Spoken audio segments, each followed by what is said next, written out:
So I'm in my floaty, and I would really like you guys to watch the Kung Fu Hustle video that I just did about the Buddha Palm. The Buddha Palm is actually why it's the Buddha Palm. Nobody's really ever explained the Buddha Palm to me, and I don't think it's ever been written anywhere, right? As far as I know, if you look, all the Buddhist writings don't really talk about what that means. So, if the flower blossoms, you have a certain level of freedom, right? When the flower blossoms, when your heart blossoms, and you love everything around you, you're still in an uneven give and take relationship, right? Because you're still sacrificing yourself to the world around you. So that's what Jesus did, right? 2,000 years ago. However, this is the different cycle. This is the end of the half cycle. This is a 12,500 year cycle. Now it's time for the Buddha Palm. If you read Revelation, there's two witnesses, right? That if anybody ever attacked them, then they would immediately be harmed in the same way.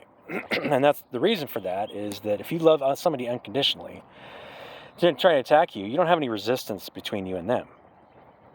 And so if they, attack you,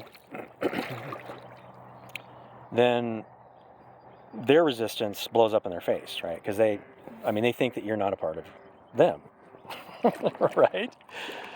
So we are all one. This is a one consciousness. You're living in like one consciousness. But if you put the palm up, then they have to respect that boundary, right? You're just creating boundaries. You love them, but you're just creating boundaries. So this goes back to the business community. The business community feels as though they have something to offer you that you don't have. But the reality is that we're all one. So technically, all of us have everything.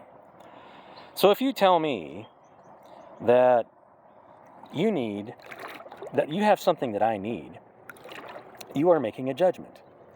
Which is why they say that money is the root of all evil. It took me a long time to understand that one, right? Because nothing is technically evil. Everything is all good, right? The darkness and the light, it's all good.